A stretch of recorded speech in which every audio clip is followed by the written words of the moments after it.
안녕하세요 여러분. 이제는 말할 수 있다. 오늘 두 번째 시간인 것 같습니다. 제가 있는 곳은 이제 오레곤주의 그 투알라틴이라고 하는 포틀랜드 약간 남쪽에 있는 조용한 소도시입니다. 오늘 여러분하고 얘기를 하고 싶은 주제는 뭐냐면은 오버랜더로서의 위험 요소들, 여행을 망치거나 여행을 불가능하게 하는 여러 가지 그 위험 요소를 제 나름대로 한 6가지 카테고리로 한번 가급적 빨리 내용이 많으니까 한번 리뷰를 한번 해볼 생각에 있습니다.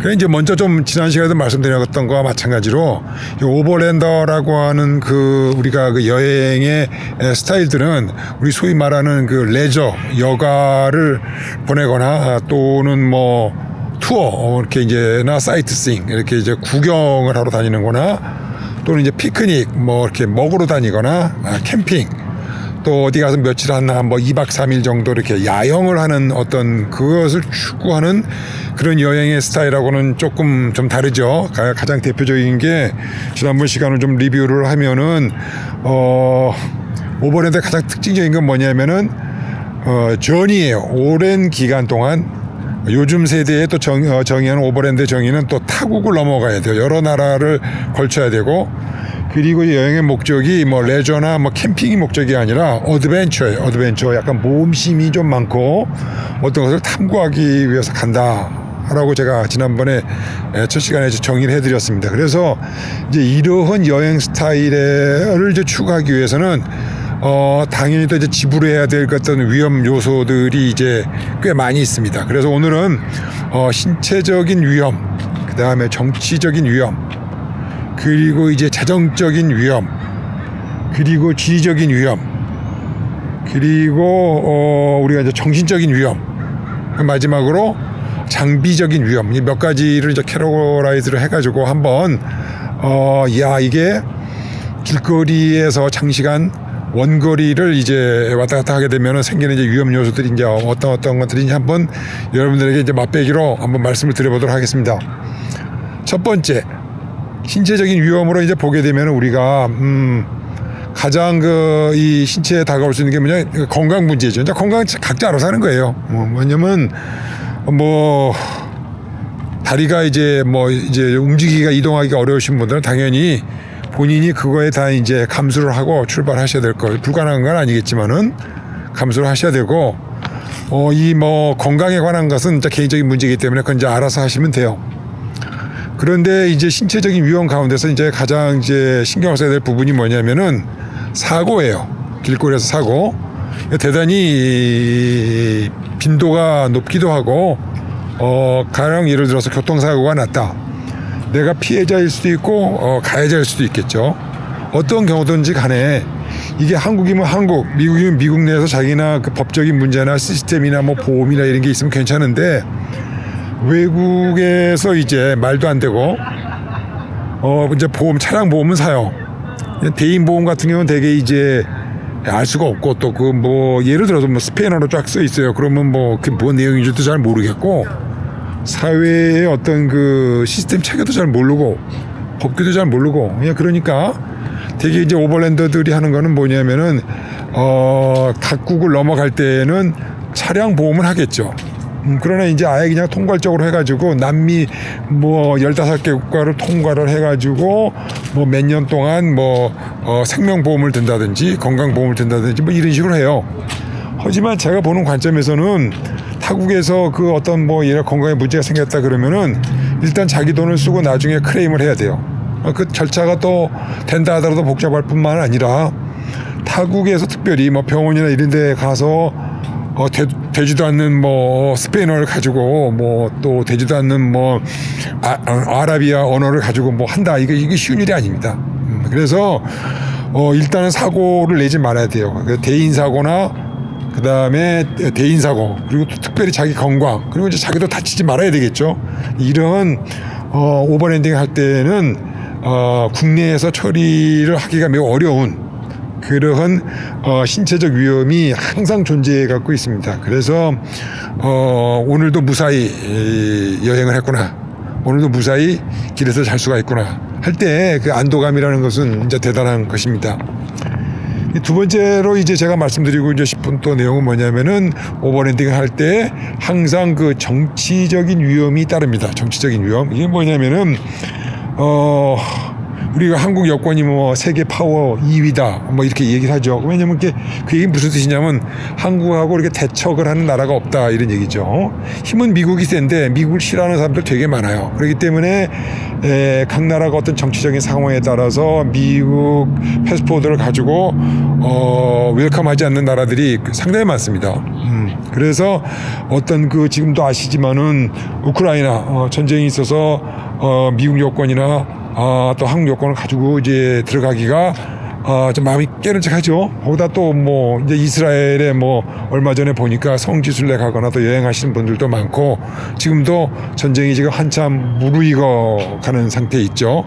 그럼 이제 중동 전체적으로 영향을 받는 거죠. 이와 같이 내 뜻이 아니게 어떤 그 전쟁이나 외교적인 문제 에 따라서 여행이 어려워질 수가 있습니다. 뭐 예를 들어서 브라질 같은 경우는 점점점 뭐라 그럴까요? 중국화돼 가야 된다 그럴까요?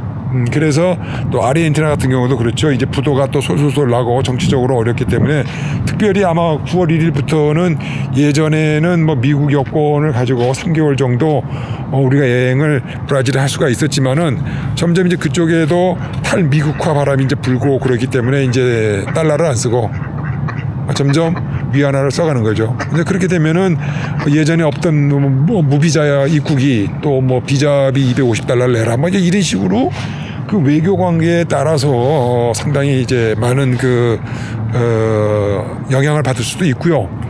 예를 들어서 수단이나 뭐 잘 아시지만 남수단 같이 아프리카 국가는 아직도 내전이 벌써 몇 년 동안 그러는 거야. 또 모로코 밑에 내려가면 또 그 서아프리카 서사하라 있죠. 거기도 이제 또 아직도 모로코하고 전쟁 중이라 그 길을 또 통과하지 않으면 또 아프리카 밑으로 내려갈 수가 없죠. 아시지만 뭐 에티오피아에도 그 뭐 국내 상황이 안 좋죠. 그러다 보니까 뭐 아프가니스탄 뭐 말할 것도 없어요. 국내 상황들이 안 좋아서 나의 뜻과 상관없이 여러 가지 제약을 받아가면서 여행을 해야 되는 게 어떤 정치적인 이제 위험 부담입니다. 그래서 가던 길을 오버랜딩하고 가는 길을 이제 막히는 수가 있어요. 그다음에 이제 또 여러분이 오버랜딩을 할 때 이제 고려를 해봐야 될 게 이제 재정적인 이제 위험입니다. 이제 우리가 뭐 서울에서 뭐 유럽에 파리에 오는데 뭐 그거 비행기 값하고 투어 패키지 사면은 뭐 1인당 뭐 몇백만 원 들었다. 뭐 그러면 밥도 주고 다 그렇게 해요. 근데 이 오버랜딩은 시작부터 끝까지 자기 혼자서 셀프 리라이언스 자급자족을 해야 되고 셀프 서피션트 해야 돼요. 그런 것을 만족하기 위해서 모든 것을 혼자서 책임 부담을 가지고 그 다음에 그 방법을 가지고 국경을 넘어다니고 그래야 됩니다. 그럴 때 예를 들어서 우리가 어떤 그 아까 말씀드린 자동차 사고가 생겼다. 그 다음에 납치 사건이 생겼다. 뭐 우리가 부르키나파소라고 아프리카에 있죠. 예전에 뭐 한국 여자분도 거기서 뭐 납치당해가지고 몇 년 전에 불란서 군인들이 또 그 인질도 작전해가지고 또 끄집어내기도 하고 그렇지 않습니까? 그렇지 뭐 납치당하는 경우도 있고요. 뭐 여자들이 납치당하는 거 뭐 인도에서도 많이 있지 않습니까? 지금 그건 알 수가 없어요. 또 어떻게 해서 또 랜섬을 또 줘야 될지도 모르는 거고. 그다음에 이제 가다가 뭐 병원에 이제 입원을 한다든지 뭐 팔이 부러졌다든지 뭐 인사 사건이 있거나 또는 이제 생각했던 것보다 또 요즘 같지만 전쟁이 일어나고 유가가 뛰고 그러면은 생각 밖으로 뭐 한 달에 한 2,000불, 3,000불 갖고 여행을 할 수 있을 거라고 계획을 했는데 그게 이제 5,000불 정도로 늘기도 하고 또 뭐 자동차를 갖다가 이제 대륙과 대륙을 넘겨야 되는데 내 생각에는 한 2,000불, 한 250 정도 안 될까? 근데 뭐 5,000불. 왔다 갔다 하면 또 그게 이제 1,000만 원. 뭐 이렇게 생각지도 않던 어떤 그 과급한 상황이 생기기도 하고 또 자동차가 가다가 퍼져요. 이게 또 기계가 돼가지고 그러면 또 뭐 부품 조달을 하는데 뭐 제가 아시는 분은 디젤인데 디젤 퓨어 인젝터 하나가 150불이야. 그럼 6개면 900불. 또 배송에 오면은 또 그 몇백 불. 거기다 또 세금이 또 100%. 그거 얼마예요? 퓨어 인젝트 하나 해외에서 바꾸는데, 따라서 이제 그와 같이 우리가 생각지도 않던 이제 예산들이 들어가서 항상 어떤 위기에 대비하는 재정적인 위험들이 생각지도 않던 것들이 이제 많이 이제 발생을 하게 됩니다. 그래서 그 세 번째로 제가 주의하고 싶은 거는 재정적인 안정도가 있어야 돼요. 이게 또 나중에 한번 더 말씀을 좀 하기로 하고요. 그 다음에 이제 제가 뽑아놓은 것 중에 이제 뭐냐면은 지리적 위험이라고 뭐 좀 애매한데 제가 일단 뭐 제목을 지리적 위험이라고 말씀을 드리겠습니다. 이제 이게 무슨 뜻이냐면은 국경을 넘어갈 때에 비자 거부라든지 또는 이제 뭐 비자 거부를 당하거나, 저도 한번 그런 경험이 좀 있어가지고 여행을 망친 적이 있습니다만은, 또는 이제 그 까르네라고 있어요. 이게 차가 들어가는데 대부분 나라는 들어가는데 또 뭐 차량 가격의 6배 정도. 그러니까 예를 들어서 1,500만 원이면 차 가격이 1,500만 원인데 그럼 이제 9천만 원을 디파짓을 해야 돼요. 이게 적은 돈이 아니잖아요. 이따가 디파짓 했다가 나갈 때 준다 이거죠. 이게 또 받을지 안 받을지도 모르겠고, 또 그거 아니면 정상 루트로 또 통과를 못 해놔. 이제 그런 나라들이 뭐 호주라든지 뭐 특별히 이제 이집트도 가면 볼 게 많잖아요. 그 밑에 있는 뭐 에디오파 뭐 인도 같은 경우도 그렇죠. 뭐 이 까르네를 요구를 하는 데가 또 이제 많아서 생각 밖으로 또 상당한 양을 또 디파짓을 해야 되는 또 이제 위험이 있어요. 그리고 이제 장기간 뭐 몇 년씩 이제 다니다 보면은 운전면허가 예를 들어서 캘리포니아는 5년인가, 그리고 한국은 10년이에요. 운전면허증 한번 받으면은. 그리고 이 포틀랜드는 8년인가 그래요. 제가 있는 오레곤 주는 8년짜리 그런데, 근데 뭐 받아갖고 나갔는데 이제 운전면허가 익스파이어 됐다. 이거 어떡할 거예요? 이거 어떡할 거예요? 예를 들어서. 그리고 이제 여러분도 아시지만은 뭐 국제면허증 그거 뭐 보는 데도 있고 안 보는 데도 있어요. 근데 이게 뭐 돈이 얼마 안 되니까 하나 만들어갖고 나가는데 그 길어야 이제 1년이야. 그거 내밀어서 요구하는 데도 별로 없지만 내밀어서, 한국은 요구하죠. 내밀어서 보면은 1년이야. 그 이제 익스파이어 되면 어떡할 거야? 그다음에 여권도 있어요. 여권도 페이지 수가 적은데, 중국이나 뭐 일본 같은 비자 가면 그냥 옛날 같으면 이제 비자 한 면에다 스티커를 하나 붙여버려. 그런데 비자가 이제 뭐 비자가 아니라 이제 여권에 스탬프 찍을 데가 없잖아요. 그래서 저는 예전에 어떻게 했냐면은 그걸 가지고 이렇게 마이크로 오븐이라 했는데 이제 익혀. 그러면 이제 스티커가 좀 뜨끈뜨끈해지면 그러니까 이제 중국 비자 같은 거 다 뜯어내버려. 왜냐면 도장을 스탬프를 찍어야 될 면이 없으면은 보니까 여권 페이지가 없으면 어떡할 거예요. 예를 들어 이러한 또 자동차 등록이 마감이 돼. 왜냐면 되게 이제 나라마다 주마다 아마 좀 다릅니다만 한 2개월, 이제 2년 뭐 몇 년 준단 말이죠. 그럼 자동차가 익스파이어 돼버리면 자동차 등록증 받자고 아프리카에서 미국이나 한국까지 또 차 끌고 올 거예요. 등등 이런 여러 가지 것들. 또 이제 가다 보면은 말이죠, 우리가 생각 밖으로 험한 길들이 있어요. 뭐 아프가니스탄이나 히말라야 저쪽 동쪽을 이제 넘어가는 스탄 국가들 넘어가는 길이라든지, 또 제가 좀 유명한 그 진흙탕바길이 있지 않습니까? 수리남에서 베네수엘라로 들어가는 한 500km 정도의 그 진흙밭길이라든지, 그 다음에 예를 들어서 아까도 웨스턴 사하라, 서사하라 쪽에 가게 되면 전쟁이 있어가지고 거기는 길 외에는 전부 지뢰밭이야. 예를 들어. 그러니까 조심해 다녀야 되거든요. 이제 그런 여러 가지 이제 그 험지들이 있죠. 그리고 이제 길에서 만나는 그 도둑 경찰들, 강도들, 뭐 유리창, 이런 여러 가지 나라마다 어떤 그 지리적으로 갖고 있는 그 위험 부담들이 있다 이거죠. 이런 지리적인 위험들을 이제 넘어가야 돼요. 그러니까 참 좀 그렇죠. 그다음에 이제 제가 5번째로 한번 정리를 한다 보면은 이게 좀 말이 좀 웃기는데, 정신적인 어떤 위험이라고 그래야 되나? 이게 이제 무슨 뭐냐면 오버랜딩을 가는데 이 문화도 다르고 언어도 다르고 식습관도 다르고 입국 절차도 다르고 차량도 뭐 좌측이냐 우측이냐 또 기름값도 다르고 예산도 다르고 다 달라 나라마다. 그렇죠? 그거를 그냥 아프리카 가야지. 그다음에 이제 유럽 같은 데 가면 또 쉥겐 조약이 있어갖고 27개국은 뭐 오래 못 있잖아요. 그죠? 이거 유럽을 자세히 좀 보려고 그러면 석 달 갖고 어떻게? 그거 들어가면 또 얼마나 뭡니까? 저기 서라고 그래가지고 또 그냥 싸그리 딱딱 또 차 뜯고 닳고 난리를 치지 않습니까? 그러니까 나라마다 이 통관 또 절차나 방법들이 다 다르지 않습니까? 그래서 이런 것들을 무대뽀로 갈 게 아니라 아주 각 나라마다 각 국경마다 그 루트나 이런 것들 정확하게 자기 나름대로 계획을 잡고 그 검문소나 그 나라의 풍습들이나 환율이나 휘발유 값이나 디젤 값이나 뭐 이런 그 뭡니까 음식 가격들이나 이런 것들을 그 다음에 캠핑장이 어디 있는지들 모조리 가급적 많은 정보를 갖고 있을수록 더 안전한 여행을 할 수가 있다 이거죠. 이제 그런 것들이고 그다음에 이제 또 그 정신적인 어떤 위험에 중요한 게 뭐냐면은 이렇게 해서 이 장거리 여행을 이제 6개월 1년을 하게 되면은 첫 번째 딱 오는 게 뭐냐면 대부분의 여행지가 그게 그거야. 가보니 이제 재미가 없어요. 왜냐면 폭포를 봐도 그럼이고 그러니까 이제 가장 좋은 거는 가장 늦게 봐야 돼. 예. 그리고 이제 가장 여행의 즐거움은 뭐냐면 생각지도 않은 데에서 오 괜찮다 뭐 이제 이런 거를 발견을 해야 뭐 내가 여기까지 온 어떤 보람도 생기는데 예를 들어 봅시다. 에펠탑 갔어. 에펠탑 주위에 갔는데 화장실이 없어. 화장실 없다가 뭐 남들도 보니까 여자도 저기 가서 그냥 다 벗고 싸. 에펠탑 근처에 그러지 않습니까? 이제 사진을 찍었어. 뭐 인생샷을 찍었어. 내가 그거 봐야 이제 그런 데만 다녀보면 내가 여기 이제 뭐하러 왔나 싶은 이제 어떤 그런 자괴감이 들어요. 요즘도 뭐 이태리에서는 보니까 그 바가지 씌우는 게 많잖아요. 아침 식사 한번 하고 나오는데 80유로야. 커피 한 잔에. 그러면 한국 돈으로 10만 원이야. 그런 거 이제 몇 번 가서 이제 한번 당하시면은 이제 뭐라 그럴까 꼭 먹잇감이 된 듯한 느낌이고. 그래서 이제 마음속에 이제 현타가 오고 지루함이 오는 거예요.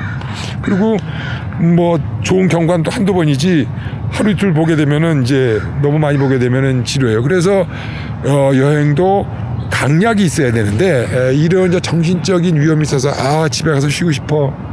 그리고 먹을 거는 없고 또 음식도 안 맞고 이제 피곤하고 막 덥고 그다음에 이제 옆에 파트너들은 시름시름 아파가고 이제 이러면 이제 빨리 떠나고 싶은 거예요. 이 자리를. 근데 떠난다는 게 저 같은 경우는 미국이나 한국 가는 게 뭐 옆집 동네입니까? 그것도 몇 달 걸려야 될 일이고 그래서 이런 이제 정신적인 현타가 올 때 매우 뭐라 그럴까 그 위기감이 이제 오게 되죠. 그래서 이런 플래닝을 그 여행을 스케줄 할 때도 이제 그 플래닝을 강원을 잘 맞춰갖고 이제 해야 됩니다. 그래서 이제 그게 정신적인 이제 위기가 오지요. 오늘 이제 마지막으로 이제 해놓은 게 이제 장비적인 이제 위험을 좀 말씀을 드리고 싶어요. 장비. 왜 그러냐면 이제 우리가 장비라고 하면 대표적인 게 차량이지. 차량만 있는 게 아니죠. 저 같은 경우는 카메라가 도대체 8대인가 9대가 있었는데 장기적으로 여행을 하다 보니까 다 망가졌어. 휴대폰도 4대를 가지고 있는데 다 망가졌어. 그게 왜냐면 하나는 물에 빠뜨 안경도 다 망가져가지고 지금 제가 이게 1998년도에 마친 안경을 지금도 쓰고 다녀요. 그래서 안경을 하다 보니 또 미국 같은 경우는 한 3주 걸리죠. 한 1주는 또 가서 또 진찰 받으러 다녀야 되고 또 한 2주는 또 기다려야 되고 이런 가운데서 여행을 멈출 수가 없는 거죠. 그것 때문에 이제 그러다 보니까 살기 위해서 옛날 쓰던 안경 태와 또 망가진 태에서 뽑아내는 이제 안경알 같은 걸 뽑아가지고 끌이나 칼 갖고 갈가가지고 지금 이렇게 쓰고 다니는 꼴이에요. 그러다 보니까 안경 망가지지, 휴대폰 뭐 물에다 빠뜨리지, 또 액정 동작을 안 하지, 또 USB 그 잭이 또 망가져가지고 멀쩡한 놈에게 어떻게 되지도 않지, 배터리 날아가지, 뭐 카메라 같은 경우는 또 그 렌즈 안에 또 뭐 화산재가 들어가가지고 사진만 찍으면 뿌옇게 되지, 뭐 에라 생기지, 또 하여튼 말도 못한 문제들이 각종 디바이스에서 생깁니다. 이렇게 되면은 예를 들어서 유튜브 하는 제 입장에서 그냥 다니면 괜찮지만요. 휴대폰 한번 잊어먹어 보세요. 황당하지. 페루 산골에서. 그래서 이런 장비적인 이제 위험들이 있는데 이제 그 중에서 제일 큰 게 차량 문제예요. 차량 문제. 그래서 저도 이제 출발 전에 참 차량을 큰 놈을 사야 되나, 작은 놈을 사야 되나, 새 거를 사야 되나, 큰 거를 사야 되나, 휘발유를 사야 되나, 디젤을 사야 되나. 하여튼 고민거리가 차량 선정 문제에서 한두 가지가 아닙니다. 이게 단순히 말씀드렸처럼 지금 우리나라 한국에도 보면은 뭐 저기 어디야 그러나 캠핑은 불법인데 바로 옆 공영주차장엔 캠핑카와 캠핑용 트레일러, 카라반이 가득합니다. 인천 강화도 가는 길인가 어디에 뭐 하여튼 자전에 장기 그 무료 주차를 해놓은 그 캠핑카들 아주 즐비하더구만요. 그런 이제 그런 어떤 그런 그 장비를 가지고 오버랜딩을 해야 될까 고민이 너무 많았어. 그래서 이제 오늘은 이제 제가 말씀을 드리는 거는 이제 제 소개를 하는 거예요. 이게 각자마다 다르지만 나는 이런 여러 가지 안전을 위해서 스텔스라고 하는, 즉 그게 뭐야, 남의 눈에 띄질 않아야 되는 거지. 그렇게 해야 일단 동네의 깡패들이나 도둑들부터 조금 더 안전하고, 그 다음에 조용히 왔다 조용히 나가야지 이 지방에 있는 분들한테 민폐가 안 되고, 그리고 내가 외국에서 왔다는 거가 주목을 받지 않아야지 제 마음이 심사가 편하고, 그 다음에 로컬 경찰들이 많아요. 이제 대부분 이제 그 못 사는 나라 애들 가게 되면은 다 삥땅이지. 예, 시비 걸고. 이제 그렇고 검문 검색을 당할 때도 좀 덜 있어 보여야지. 예를 들어서 뭐 어마무시한 그 뭡니까 시외 버스 같은 데다가 장치를 하고 다니면 그 누가 봐도 이제 밥이 되는 거지. 아, 웰컴이지, 웰컴. 이런 부분들에서 저는 가장 이 안전을 중요시해서 이 오버랜드의 목적은 레저라든지 뭐 피크닉이라든지 뭐 며칠간 어디 가서 캠핑하러 한다든지 뭐 오프로드에 가가지고 말이지 스릴을 느끼면서 뭐 그런 목적이 아니야. 이 오버랜드의 가장 큰 목적은 뭐냐면 집을 떠나서 그 긴 여정에서 무사히 집에만 돌아오면은 이 여행의 목적을 다 충분히 완성한 거예요.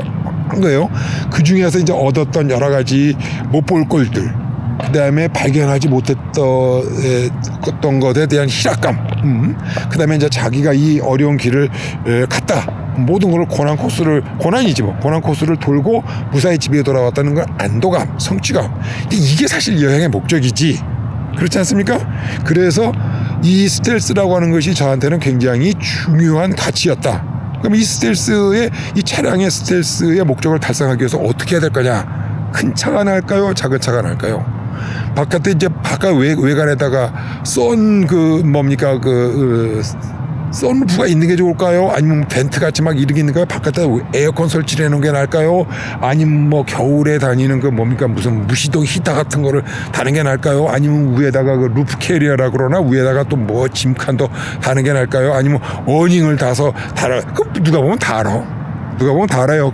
저기 차가 좀 이상하네 하고 금방 알아보죠. 근데 그게 다 위험 요소인 거예요. 그래서 제가 고민을 했던 저의 케이스를 말씀을 드리면은 그냥 모든 일반 승용차와 같이 똑같이 하자 했음에도 불구하고 미국에서는 그게 참 잘 먹혔어. 그래가지고 제 차를 가지고 심지어는 이제 잘 때가 좀 만만치 않으면 아무 모텔에 들어가. 그냥 모텔 안에 들어가서 방에 자는 게 아니라 모텔 주차장에서 자죠. 거기 가면 뭐 이것저것에서 여행객들이 또 있으니까 저게 주인이 볼 때 저게 지 차인지 내 차인지도 잘 모르겠고 손님 차인지도 모르고 손님들끼리도 뭐 이것저것에서 온 놈들이니까 거기 가면 참 안전해. 인터넷도 있고. 그렇게 해서 스텔스를 활용을 하는 경우가 많이 있습니다. 미국 같은 경우도 월마트에서는 거의 대부분에서 월마트 정책상 차박을 할 수 있게 돼 있어요. 이제 근데 동네마다 어떤 그 여인숙이나 이런 데서 클레임을 걸어가지고 도시의 그 시 조례로 또 못하게 돼 있는 데가 왕왕 있긴 하지만 일반적으로 월마트에서는 그걸 막지 않습니다. 거기에 가게 되더라도 거기에 큰 캠핑카를 몰고 거기서 뭐 이틀씩 있거나 뭐 이렇게 눈치가 보이는 거지. 그러나 작은 차를 갖고 다니는 저희 입장에서는 전혀 눈치 볼 일이 없어요. 동네에 어떤 길거리에 들어가서 자도 되고. 그래서 이제 그런 면에서 스텔스 기능이 좋은 점이 참 많이 있지만은 이제 차가 작기 때문에 또 작기 때문에 또 겪어야 되는 또 불편 사항이 이제 대단히 많습니다. 그래서 저는 이랬거나 저랬거나 결론적으로 차를 이제 소형화하자. 그리고 이제 내 제주껏 이제 캠핑카를 넘어서 이제 캠핑이라는 건 뭐니까 막 2박 3일 정도 자고 다시 집에 돌아오니까 거기에 무슨 캠핑카에 무슨 샤워 시설이 필요가 있어. 한 이틀 정도 덥더라도 그냥 강가 가서 이렇게 좀 수영 좀 하고 집에 돌아와서 제대로 좀 씻고 그럴 수 있어. 그렇지만 여기서 이게 이제 조그만한 차가 모터홈이에요. 즉 집이야. 집이니까 있을 거 다 있어야 돼. 샤워실도 있어야 되고 전기시설도 있어야 되고 수도시설도 있어야 되고 가스불도 있어야 되고 쿠킹도 해야 되고 별거 다 해야 돼. 잠자리도 있어야 되고 여행도 가야 되고. 이러니까 사실은 정확하게 오버랜드카는 캠핑카가 아니고 모터홈이에요. 모터홈. 즉 자동차에서 집처럼 365일 풀타임으로 지내는 개념이에요. 이제 그런 거를 작은 공간에다가 이걸 이제 집어야 되니까 여기에 따라 이제 고통 지수가 굉장히 높죠. 큰 차 갖고 하면 좋긴 한데, 그래서 저는 이제 여러 가지 이제 계획을 할 때 어쨌든 여러 가지 면으로서 불편한 점도 많지만은 스트레스를 위해서는 작은 차를 하자. 그게 제일 넘버원 저의 그 차량 선정의 이제 이유였습니다. 자, 그래서 다음에 이제 이 차량에 관계된 부분들, 신체적인 위험들은 여러분이 알아서 하시고, 정치적인 위험은 뭐 내가 어떻게 할 수가 없어. Out of my control이야. 그 재정적인 위험은 뭐 내가 그건 개인적인 프라이빗한 거니까, 그거는 세상 어디든지 간에 지구인들 앞에서는 돈 내밀면 대부분 다 돼. 그러니까 이제 많은 여러 가지 그 돈을 막 펑펑 쓰지 마시고, 왜냐하면 뭐 10년, 15년 가야 될 길이기 때문에 언제 어디서 모르니까 재정적인 것은 여러분들이 잘 관리를 하셔야 돼. 아껴 쓰면서. 그리고 이제 지리적인 위험이나 예를 들어 정신적인 위험 같은 경우는 정보 문제야. 정보도 잘 하고 국경 넘을 때 준비 잘 하시고 뭐 여러 가지 것들 하시면 돼. 그리고 이제 차량적인 이런 이제 장비적인 위험에서는 아까 말씀드린 대로 뭐 휴대폰 뭐 좋은 거 하나 가지고 다니고, 그다음에 이웃 사람들한테 옛날 구식이라서 너댓 게 가져가셔야 돼. 그걸로도 GPS도 쓰기도 하고, 비상시에 또 어디 가서 휴대폰 안 걸고 바로 대체도 할 수 있고, 카메라도 내가 보기에는 현재 제가 준비하는 거 다 망가져가지고 지금도 이제 새로운 그 오즈모 액션캠 4를 하나 사가지고 하고 있어요. 그래서 페이유 것도 샀고, 또 이제 앞으로 나오는 그 포켓 3인가 뭐 또 나올 거 그것도 하나 사서 이제 포켓 카메라 2개, 액션 카메라 이제 2개, 그리고 마운 렌즈가 달려있는 카메라 2개, 똑딱이 카메라도 다 망가졌어요. 똑딱이 카메라도 한 3개. 그래서 앞으로도 카메라 한 7대 내지 한 8대 정도는 이제 1호기, 2호기, 3호기 각 용도마다 전부 준비를 좀 하셔야 되고, 저는 컴퓨터도 2대를 돌리고, 그리고 배터리도 300A짜리 3개를 돌리는 이유들이 이 장기간 외제 나갔을 때 그 긴급 대처 사항을 비상시에 이제 그 리스크를 줄이기 위한 여러 가지 방안 중에 이제 그렇습니다. 그래서 오늘 여기까지 말씀 좀 드리고요. 다음번 시간에는 조금 더 차량 이제 거기서부터 시작을 하니까 여러분들이 좀 헷갈리실 거예요. 그래서 한국에서의 초점보다는 로컬의 초점보다는 이제 인터내셔널하게 한번 우리가 그 각각의 대응되는 차량 선정이나 설비나 뭐 여러 가지 그 거기에 애로사항들 같은 경우는 여러분들과 함께 나눠보기를 한번 해보겠습니다. 오늘은 또 얘기가 길어졌으니까 이제는 말할 수 있다. 2번째 시간 여기서 마치고 3번째 시간에 꼭 뵙도록 하겠습니다. 안녕히 계세요. 지금까지 써니였습니다.